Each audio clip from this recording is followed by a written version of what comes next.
Mahal ko nga talagang lalaking to dahil pangalan niya lang ang isinisigaw ng puso ko. Nang sabay kaming napangiti, nagkatitigan kaming dalawa. Kapwa kami napapangiti sa isa't isa at muli inangkin niya ang mga labi ko. Ngunit kapwa kami natigilan nang may narinig kaming bagay na tila nahulog sa sahig. Pinanlamigan ako na makita ko si Val na nakatitig sa amin. Nahulog ang isang paper bag bitbit niya at hindi agad ako nakagalaw. Kitang-kita ko ang sakit na nakaukit sa buong mukha niya, kaya bigla nilang nag-init ang sulok ng mga mata ko. Napatitig siya kay Hendrix pabalik sa akin at ngayon nakaigting na ang panga niya. Buoba ako mula sa pagkakakandong kay Drex at hindi ko alam ang sasabihin ko. What is the meaning of this, Hans? Malamig na tanong niya at pagkatapos niya akong tignan, galit siyang nakipagtitigan sa pinsan niya. Val, we want to tell you something. Hindi ka pa nakabalik dito, gusto na namin ng isa't isa. Sabi ni Drex sa kanya at hinawakan niya ang kamay ko na nanginginig. Damn it, kuya. What do you want to say, huh? Nako ang mas nahuli sa ating dalawa. You know what? I trust you. Kahit nakikita ko sa mata mong kakaibang pagtitig mo kay Hannah, I still trust you. But why? Bakit mo? Ninyo ako ginago? Val, hindi ko sinasadya. Hindi ko natuloy ang sasabihan nang biglang nagsalita si Hendrix. Damn it, Val. Hindi mo pagmamayari si Hannah una pa lang. Ako ang nagmamayari sa kanya. Do you understand? Hindi siya pumayag na ligawan mo siya, right? Ikaw ang pabalik-balik dito kaya wag kang sumigaw sa pagmamahay ko. Really? Now I have no right? Samantalang alam mo na mahal ko siya, pero inago mo pa rin siya at hindi mo inisip ang nararamdaman ko. You are so selfish. Bakit di niyo sinabi sa akin una pa lang para hindi na ako nagmukhang gago? Napaiyak ako dahil kitang-kita ko kung paano namula ang mga mata niya. He don't deserve this. He don't deserve all these lies. Pinaglaruan niyo ako? Mark my words, hindi kayo magiging masaya. Natigilan ako dahil sa sinabi niya. Sinidlan ako ng takot dahil tila sinusumpa niya ang pagsasama namin ni Hendrix. Hindi ko naman sinasadya ang lahat. Nawalan lang ako ng lakas ng loob at pagkakataon na sabihin sa kanyang lahat. Agad siyang tumalikod at naglakad palabas ng dining room. Val! Akmang hahabulin ko sana siya ngunit di binitawan ni Drex ang kamay ko. Nahawak-hawak niya. Mahal pakiusap. Kausapin ko lang siya, pakiusap ko sa kanya dahil hindi ko na kaya ang bigat ng nararamdaman ko dahil alam kong nakasakit ako ng ibang tao. Napaiwas siya ng tingin habang nag-igting ang panga niya at sa kanya ako binitawan. Agad ako napatakbo at hinabol siya. Naabutan ko siya sa parking area at papasok na siya ng kotse. Val, please, I'm so sorry. Maniwala ka, matagal ko nang gustong ipagtapat sa'yo ang tungkol sa amin. Agad siyang natigilan at napalingon sa akin. Kitang-kita ko sa mata niya ang galit at sakit, pati na ang lungkot ng dahil sa akin. Napakasama ko para gawin to sa kanya. Dapat una pa lang sinabi ko na kaagad para di na siya umasa ngunit nagpakatanga ako. Wala akong may narinig na anumang salita o panunumbat mula sa kanya. Bagkos tinalikuran niya lang ako at pumasok sa kotse niya. Napahikbi ako nang mabilis siyang lumabas sa gate ng bahay. Napahawak ako sa dibdib ko. Hindi ko sinasadyang saktan siya ng sobra. Hindi ko sinasadya. Umiyak pa rin ako habang nakaupo sa kama. Feeling ko ang sama kong babae. Totoo ang sinabi niya, pinaglaruan namin siya. Hindi ko akalain na gano'n niya pala ako kamahal. Bakit yung sa akin nawala na? Nung bumalik siya rito, alam ko sa sarili ko na wala na ang atraksyong nararamdaman ko noon para sa kanya. Sa mga lumipas na taon na nawala siya sa tabi ko, unti-unti ring nawala ang nararamdaman ko para sa kanya. Siguro nga mas lalong mabilis ang pagkawala ng nararamdaman kong yon dahil totoo ang sinabi noon ni Drex sa akin that we are attracted to each other. Hindi ko man maamin yon ngunit nagkatotoo ang lahat ng sinabi niya. Mabilis ako nahulog sa kanya at tuluyan ko nang nakalimutan si Val. Ngunit di ko naman intensyon na ilihim na lamang sa kanya ang lahat. God knows how much I tried to tell him the truth. Ilang beses kong naisip pagtapat sa kanya ngunit hindi natutuloy. Stop crying, will you? Ayokong isiping umiiyak ka dahil nawala na siya at nalaman niya ang totoo. Napailing ako sa kanya at napayakap ako. Mahal, I'm guilty. Pinaglaruan natin siya at kaya ako umiiyak kasi galit siya sa atin at narinig ko pa ang pagsabi niya din ng ngunit niyakap niya rin ako pabalik. We don't intend to hurt him. We just fell in love, wife. At sasabihin naman talaga sana natin sa kanya na booking nga lang tayo. Wala siyang sinabi sa akin kanina na mag-sorry ako. Nagigilty ako doon, dapat kasi noon pa lang sinabi ko na kaagad na wag na nang ituloy ang panliligaw sa akin. Eh di sana okay pa sa'yo. Shh! Enough. Let it be. Wala na tayong magagawa pa because he already discovered it by himself. Don't blame yourself, baby. Magagalit man yun sa atin but someday, he will be fine and forgive us. Yeah, I intentionally stole you from him. Pero anong magagawa ko? Mahal kita, Harumi, at hindi ko hahayaan sa kanya ka rin mapupunta. I'm attracted with you since the day I met you, at wala pa siya rito ng mga panahong yon. Nakikinig lang ako sa mga sinasabi niya.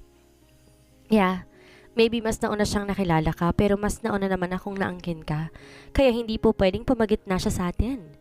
Kumala siya sa akin at tinuyo ang pisngi ko na may mga luha. Tama na, okay? Later on, magiging maayos silang lahat. Give me all your guilt, mahal. Ako ang sasalo ng lahat. Okay, fine. Inagaw nga kita sa kanya, I admit it now. Because I know from the start that he really loves you. But I love you more than he loves you, wife. Kaya ako nagawa yun. Napailing-iling ulit ako sa kanya dahil hindi totoo yun. No, hindi mo naman ako pinilit eh. Mahal din kita.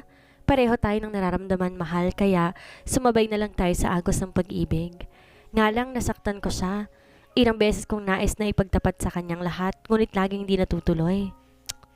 Let's just drop this topic. Huwag na natin masyadong isipin yon. Aalis tayo next week at kapag nakabalik na tayo from Switzerland, muli natin siyang kakausapin. But for now, let him feel what he deserves. Deserve niya rin magalit dahil sa ginawa ko, sa ginawa nating paglilihim sa kanya. Napatango ako sa kanya at napayakap muli. Buti na lang marunong pa rin siyang kumilala nang nagawa niyang kamalian kahit na napakataas ng pride niya. Nakilala ko siya noon bilang suplado at bossy, short-tempered at parang halimaw kung magalit. Ngunit di ko akalain na may mabuting budhi pa rin pala siyang tinatago. Ilang oras na akong binabagabag dahil sa mga nangyari kanina. Nakatulog na siya sa tabi ko habang yakap-yakap ako, ngunit hindi ko pa rin nga magawang matulog. Nagising siya at napakunot noon nang mahuli niya ako. Dilat na dilat ang mga mata. You can't sleep? Napailing ako at napabuntong hininga siya. Hinila niya ako at tinipo sa pisngi. What, do you want to take a sleeping pill? Nagtaka naman ako sa tanong niya. Ngunit dahil sa nais ko na rin matulog, ay tumango na ako sa kanya. Meron ka ba, mahal? Gusto ko nang makatulog. Yes, of course. This pill is very effective. After you take this, sinisigurado ko sa'yo na makakatulog ka na mahimbing. Mahal ko? Ngumiti ako sa kanya. At tumango, ngunit nabigla ako nang hinubad niya ang hanggang t-shirt na suot niya. Napakunot noo ako na makita na hinubad niya na rin pati ang pang-ibabang saplot niya hanggang sa nakahubot-hubad na siya sa harapan ko. Napasandal ako sa headboard ng kama nang dumagan siya sa akin. Here is the sleeping pill I'm referring to. My wife? Naparanok ako dahil pinahawak niya sa akin ang alaga niya na buhay na buhay. God, it's so big. Bigla na lang nag-init ang pakiramdam ko dahil sa ginagawa niya. I can't believe you, Hendrix. Napakatuso mong tao. Injected sleeping pill pala ito. Narinig ko pa ang pagtawa niya at mabilis na inangkin ang mga labi ko at nauwi na naman sa ungol ng pagsasalo namin ng gabi. Pagkatapos nga namin na maabot ang sukdulan, napayakap siya sa akin at bumagsak sa tabi ko. Napapikit ako habang nakaunan sa braso niya. Maya-maya'y nagsalita siya. Wife, matutulog ka na ba?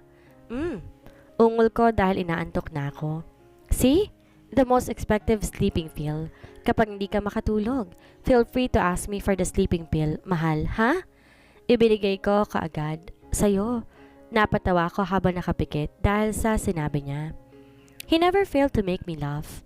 Napaka-naughty niya at the same time, sobrang natatawa ko sa mga humor niya. Siya ang patunay na gentlemanly but a bit vulgar. But I love him so much. He is not different to anyone.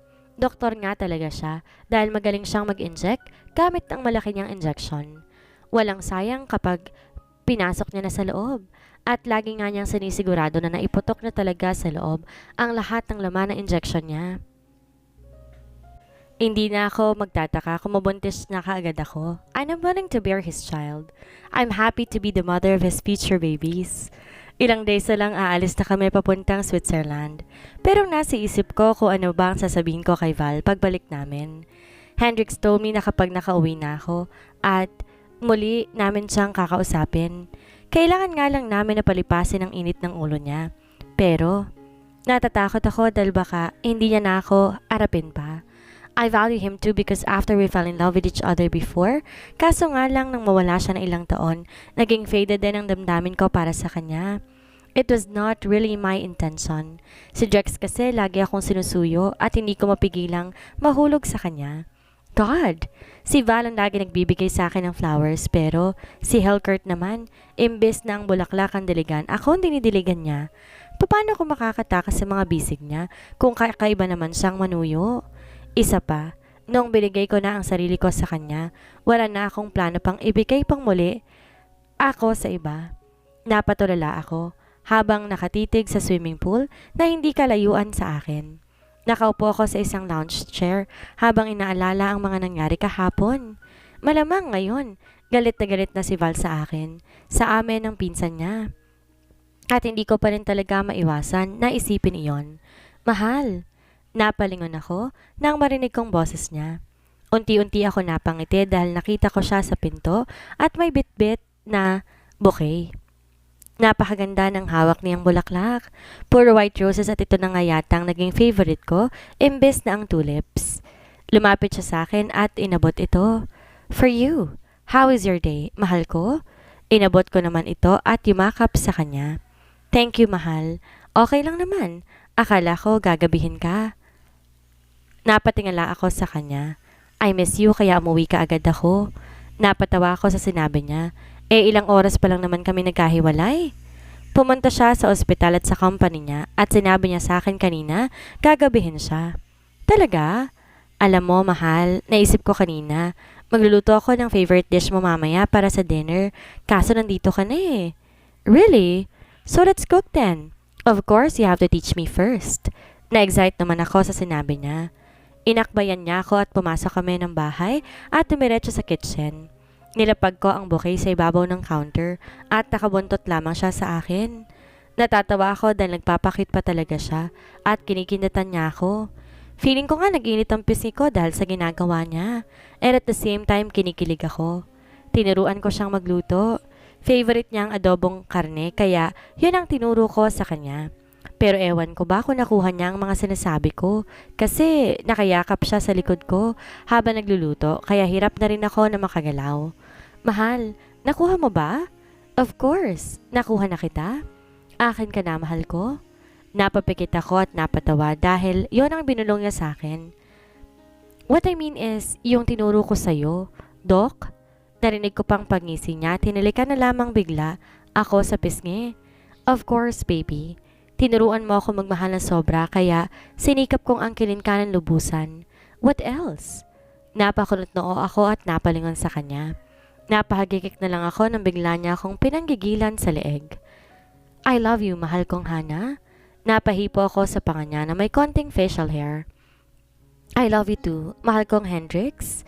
Maaga akong ginising ng tunog na nagbumula sa phone ni Drex. Gusto ko pa sanang matulog ngunit napakaingay nito. Ines niya itong sinagot at napatitig sa akin. Bakit? Kinakabahan kong tanong sa kanya. I forgot I have a board meeting today, exactly 8 a.m. Napatingin ako sa wall clock at mabilis akong bumaba ng kama dahil 7:30 a.m. na pala. Ano pang hinihintay mo? Maligo ka na. Ako na mag-aayos ng mga gamit mo at ng susuotin mo. Stop panicking, wife. Makakapaghintay sila. I am the CEO of that company. Kung ayaw nila akong hintayin, di umalis na sila. Sinamaan ko siya ng tingin at hinila mula sa pagkakasandal sa headboard ng kama. Huwag mong sabihin yan. Kahit ikaw may-ari ng kumpanya, kailangan mo pa rin tumupad sa usapan at kailangan mong lahat ng empleyado mo dahil hindi magiging successful ang lahat kung wala magtatrabaho para sa'yo. Bilis, maligo ka na. Napakamot siya sa ulo habang tinutulak ko siya papasok ng banyo. Bilisan mo dyan, ha? Sige na. Walang ekspresyon ang mukha niya nang sinara ko ng pinto, ngunit mabilis din tong bumukas ulit at bigla na lang akong hinila papasok. You're bossy, ha? Then let's take a bath together.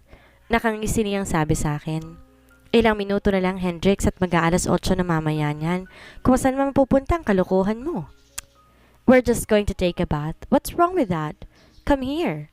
Pabuntong hininga ko at sumang-ayon.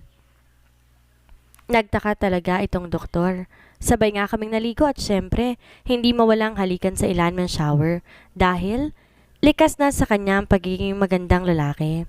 Mahal, stop. Malilate ka. Mahinang sabi ko dahil mas lalo niya pang pinalima ng halik sa akin.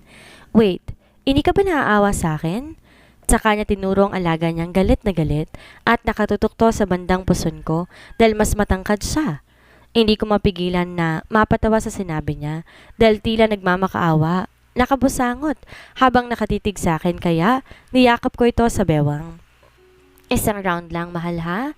Opo, napatawa na talaga ako sa kanya. Napakaamo niya tulad ng isang tuta na pinagalitan.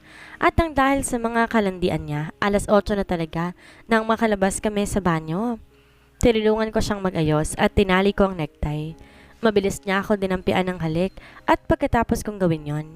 Thanks, mahal ko. Mamaya ulit ha? Pag uwi ko, sabay kindat niya sa akin. Huli na naman ako kung ibig niyang sabihin, kaya naman natampal ko siya sa braso. Ikaw talaga. Sige na, mag-ingat ka ha? Yes, I will. Bye, wife. Inalikan niya muna ako sa lips bago umalis. Napangiti na lang ako dahil sa mga ginawa namin kanina. Kung saan pa kasi nagmamadali kami pareho, doon pa mas lalo natatagalan. Ewan ko ba ang dami niyang kalandian? Di ko naman magawang tanggihan ang pakiusap niya. Inayos ko na muna mga gamit niya, pati ng higaan namin bago lumabas ng kwarto. Buti na lang at mas maaga ako naligo. Should I say mas maaga akong pinaliguan ng halik ni Hendrix. Ang daily routine ko magluto tuwing umaga at pagkatapos magpapaint ako sa terrace ng bahay. Napangiti ako dahil sa nagawa kong painting. Ang lalaki nakayakap mula sa likod ng babae habang nakahalik siya sa pisngi nito.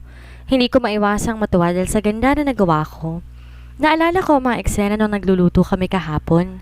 Tinakpan ko na ito at inayos ang mga gamit ko. Hindi ko na malayan ng oras, alas 3 na pala ng hapon. Napatitig ako sa garden sa ilalim at naisipan ko na mag-trim ng halaman. Kaya't lumabas ako ng room namin at bumaba ng hagdan. Dumiretso ako sa garden at nag-trim ng mga halaman dahil dito masyadong mayabong. Nilingon ko ang ilang halaman at tapos ko nang itrim kung pantay nga ba ang gawa ko. Ngunit natigilan ako na may nakita akong tao na nakatayo sa hindi kalayuan sa akin. Napatayo ako at nabitawan ang hawak kong plant cutter. Hindi ko may paliwanag ang mukha niya habang nakatitig siya sa akin. Lumapit siya sa pwesto ko at hindi ko na igalaw ang mga binti ko. Matagal kaming nagkatitigan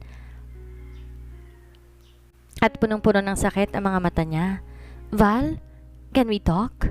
Napatango ako sa kanya at mas nauna siyang naglakad papunta sa lounge chair.